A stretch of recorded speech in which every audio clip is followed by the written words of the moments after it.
So that's 5 serial killers. Oh, this gives me Heath Ledger Joker vibes, bro. Look at this. Reapers, what's this good? It's your boy Laser. Scary action video. You doing scary content so I can deliver the 5 modern day serial killers that were never caught and are probably still alive. Guys, I'm a serial killer. I'm just kidding. Enjoy scary content. You guys want to share these features? It's been 11. You subscribe to the notification bell icon. I'll stream day one on Twitch. I'll stream music. Side boy. Let's dive straight in this video. 5 modern day serial killers. There are plenty of serial killers. Like, bro, if you lived in the 80s, oh man. Slasher on every block, you know what I'm saying? Who were never brought to justice. The likes of Jack the Ripper and the Zodiac Killer are probably the most well known. However, when we think of them, we assume they were in the past, and that with today's scientific advances, most serial killers would be caught quickly. While you'd be wrong, there are still hundreds of unsolved multiple murders supposedly attributed. Is that my knife? It's my keys. I don't have my knife with me, it's in my room. Individual, and many of them are very much in our present day. This was a video topic selected by our patrons, and if you would like to vote on upcoming videos, then don't forget to check out our Patreon in the link in the description or in the comments section below. And now, without further ado, here we look at 5 serial killers that are likely still alive but have never been caught. Hit those lights, sit back, and enjoy. Number 5. Butcher of Mons. Mons in Belgium is probably best. Anything black and white, bro, I just think. Anything black and white. Black and white pictures are so eerie, especially like footage. Known as you'll see like the oldest like footage on the internet. Interesting. Look it up. Look up the oldest recorded video. During the First World War. Shows like people walking. However, it's also the place one of the worst serial killers in Belgium history left some of his victims' remains. Nicknamed the Butcher of Mons, the unknown assailant began his murderous reign around 1995. For 2 years, he carried on killing unchecked, until on March 22nd, 1997, a Mons police officer discovered 8 plastic bags that contained human remains. Is there peepees in there? Private parts in there? Ugh. Y'all see that? Y'all remember that one, was it that Lisa Lamp was not the elevator girl. You know that one case? I remember one of my people I used to know told me about it. Like these fuckers, like I can't get into detail about it. I don't even remember the details. It was like the ice pig video. I'm not getting into. I never saw it. You guys know like the whole story behind that shit. Apparently, like they mailed like I don't even fucking know. It had something to do with like bags. I don't fucking know what I'm saying. In the village of 𝐭𝐬, just outside the city. It was a serial killer though. It was like an ice pig. I don't remember what the fuck it was. Someone told me about it a while ago. I don't know what I'm saying. After examination, it was revealed that the bags contained arms and legs belonging to 3 different women. The day after the find, another bag was found in the same area that contained a woman's torso, and on March 24th, a 10th bag was discovered, containing the bust of a woman, this time on the path of concern in Mons. Further analysis of the remains revealed that the murders stretched back to at least 1995 or 1996, but the torso found on March 24th... Dude, like, why does every rapper, bro... I swear, like, yeet. Why does every, like, rapper, like, always take pictures in, like, areas just like this exact area? Like, they show off their, like, Rolex watch and all this shit, all their jewelry, and they just stand in front of, like, a city like this, literally. This exact spot. It's always, like, this exact spot. It's at night, too, like, the aesthetic, everything. Belonged to a victim who had been killed mere days before the discovery.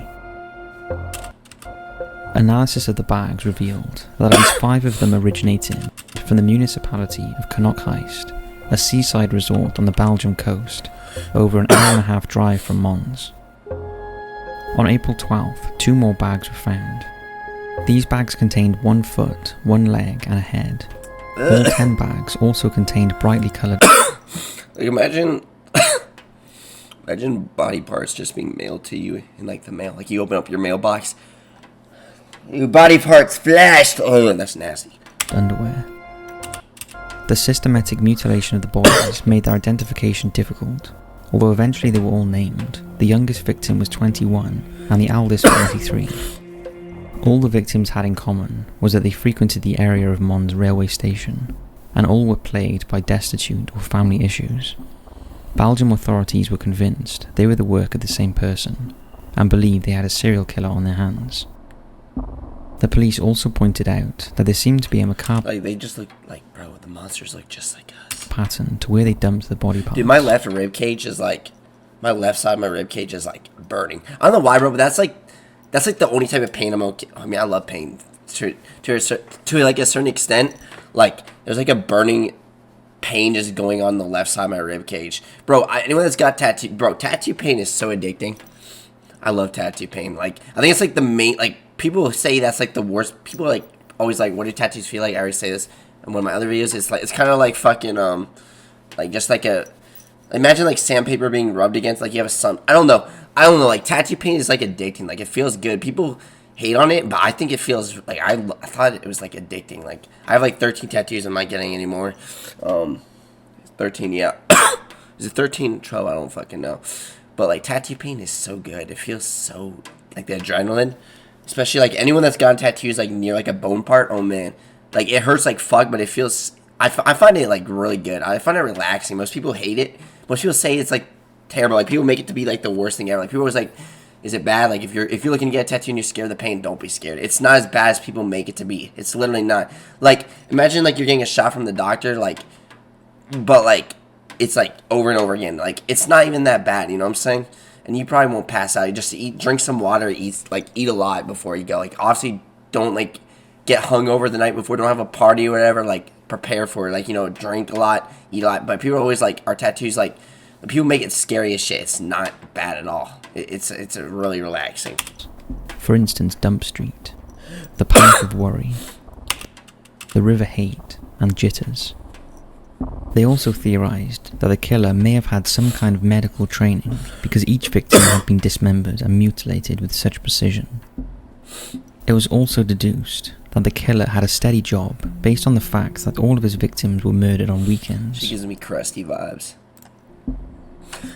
During the investigation, You're crusty later. Shut up. Still ongoing, several people were suspected of being involved in these murders, but no concrete evidence was found against them.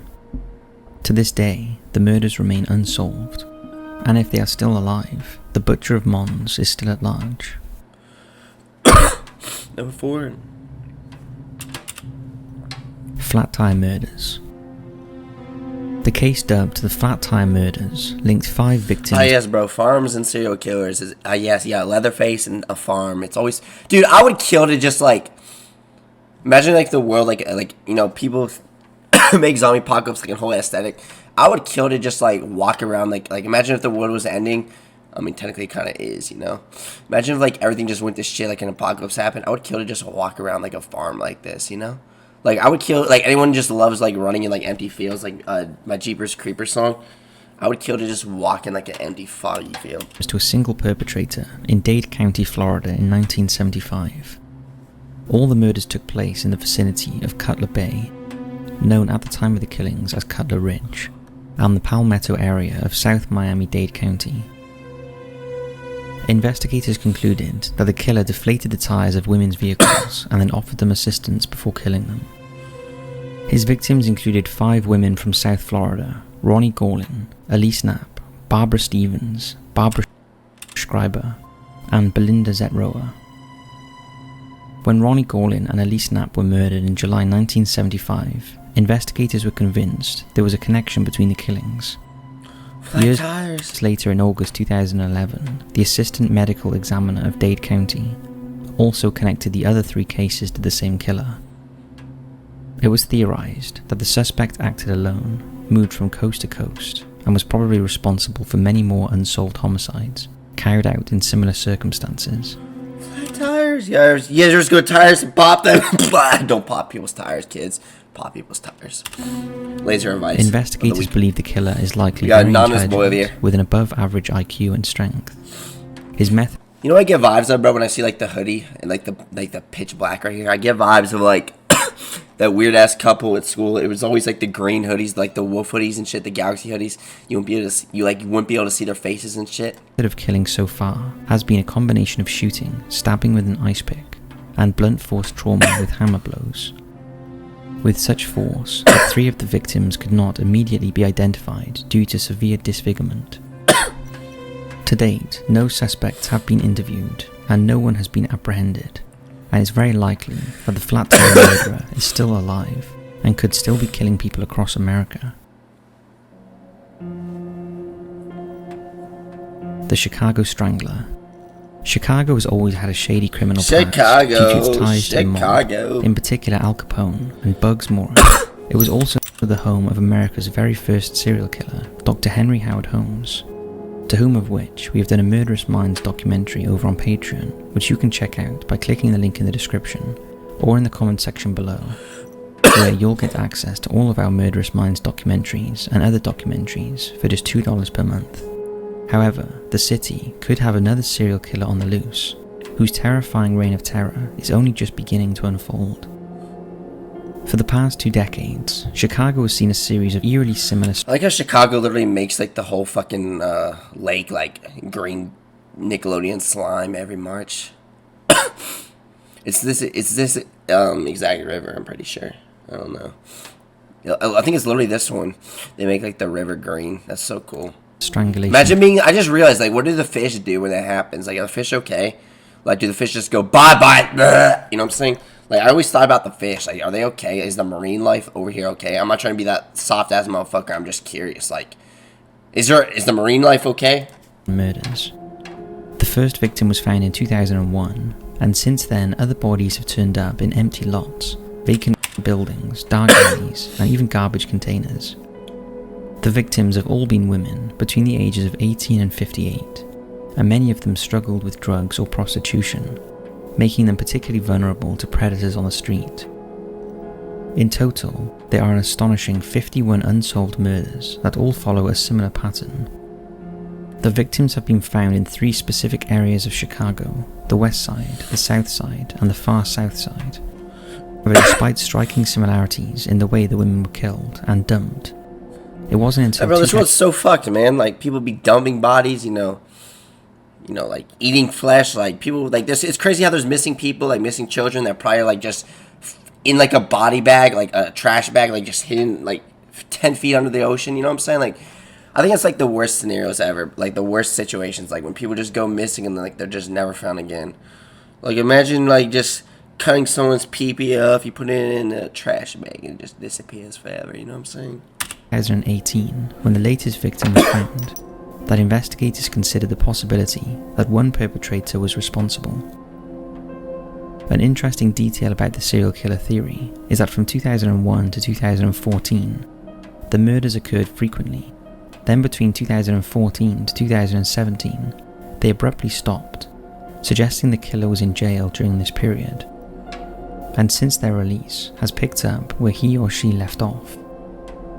Chicago police are quite coy about the serial killer being at large in the city, and instead told the media in 2019 that there might actually be several serial killers operating in the city, although the chances of several different serial killers using the same modus operandi would be extremely rare. With a case like this, you would expect it to make headline news. However, sadly, there have been few news stories and even fewer memorials or other public gestures that would have focused attention on these poor, unfortunate women and how they died.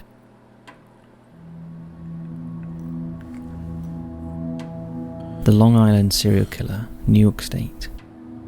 The Long Island serial killer, also known as 𝐈𝐭'𝐬, or the Craigslist Ripper, is an unidentified... Ah yes, Craigslist. Do people actually use that shit? Craigslist and like... never mind. Suspected serial killer who is believed to be responsible for at least 10 murders over a 20-year period. The remains of 4 victims were found in December 2010, while 6 more sets of remains were found in March and April 2011. The bones and body parts were discovered when a police officer and his dog were on a routine training exercise when they stumbled across the skeletal remains of a woman in a nearly disintegrated burlap sack. This discovery led to a search, and 3 more bodies were found 2 days later in the same area on the north side of the Ocean Parkway. A few months later, in the spring of 2011... Long Island. First mistake living in New York. I would rather drown myself in a body bag full of, like, maggot juices and, like, shit juice. You know, when your shit's, like, liquidy. I would rather drown myself in that than live in New York, bro. Imagine living in, like, Buffalo, bro. You know what I'm saying? I can't be talking because like, people always give New York shit. Let's give California shit. I think everyone gives California shit. It's so overrated, bro. It's only good to, like, visit. You know what I'm saying? 4 more bodies were discovered in another area off the parkway, near Oak Beach and Gilgo Beach. Police then widened the search up to the Nassau County border, and a few days later another set of partial human remains were found, as well as a separate skull and 2 human teeth. Pathology reports stated that they were the remains of 10 people, 8 females. I love skulls, man. There's like, I think I have like more skulls than the amount of times I picked my pee-pee in my entire lifetime as like song covers on my fucking my music, you know, my disc, whatever the fuck you call it, my whole catalog of music. I have more skulls as like pictures for like my song covers. Damn. Than the amount of times I picked my pee-pee, my itchy pee-pee. Wipe your pee-pee, wipe your private parts, guys. One male victim dressed as a woman, and a toddler daughter of one of the females. Torsos and other parts of some of the bodies were found in different locations, although some bits have never been discovered. 6 of the women have been identified, one only recently with the help of DNA analysis. The other 4, including the toddler and his mother, still have not been identified. Police reported that all of the victims appeared to be prostitutes who advertised their services on Craigslist. Initially, police worked on the assumption that there might be 2 killers. However, in November 2011, they stated their belief that one person is responsible for all 10 deaths. The single killer theory was linked to common characteristics among the condition and forensic evidence related to the bodies. To date, there has only been one suspect, a carpenter from Long Island named John Bitrolf, who was convicted in May 2017 and sentenced in September for the homicides of 2 prostitutes in 1993 and 1994. It's thought he is a suspect in at least yes, the big old monkey ears. one of these murders, although no charges have been brought against him. It was announced in June 2019 that the use of genetic genealogy might be used to identify the unidentified victims and possibly the killer. Although to date there are no further updates, and as far as we can tell, the Long Island killer is still at large and is responsible for far more murders than the 10 we've mentioned. Number 1. Possible UK serial killer targeting elderly couples. Now this is a new case. It comes after a report was published linking 2 unsolved historical murder cases of 2 elderly couples who died in similar circumstances in the 90s. Dude, I would kill, like, this is goals right here, man.